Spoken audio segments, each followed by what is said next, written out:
Retrouve à Jérusalem notre correspondant Stéphane Amar. Bonjour Stéphane, un 76e anniversaire bien sombre cette année.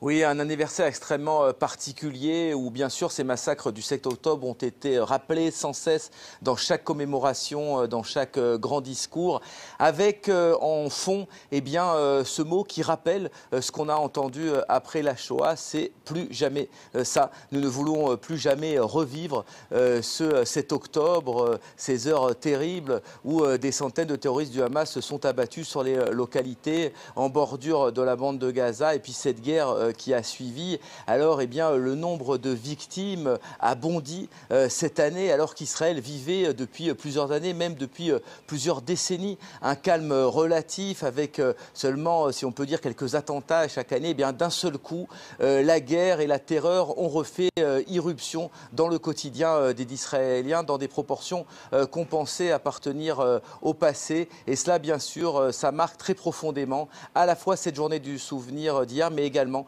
cette journée de l'indépendance aujourd'hui.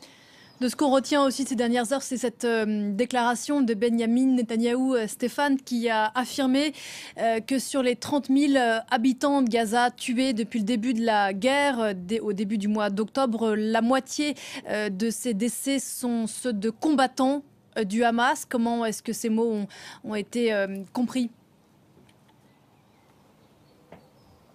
Alors vous savez que c'est une déclaration très inhabituelle. En général, les Israéliens ne parlent pas des chiffres des victimes palestiniennes, mais cela s'inscrit dans une déclaration de l'UNICEF, de l'ONU, qui explique qu'on ne peut pas se fier aux chiffres du Hamas, qu'ils ont été très largement gonflés, surtout en ce qui concerne les victimes civiles. C'est ce que semble dire également le Premier ministre israélien aujourd'hui. Même ce bilan, si ce bilan est évidemment extrêmement lourd, c'est le bilan le plus lourd d'une guerre entre Israël et les Palestiniens et le monde arabe, même depuis 1948.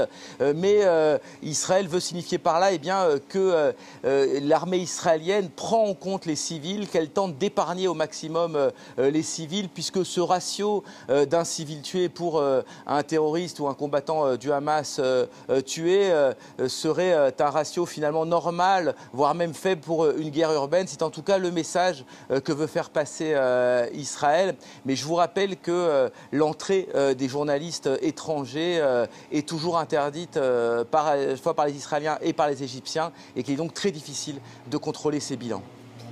Merci beaucoup Stéphane Amar, vous étiez en direct avec nous depuis Jérusalem.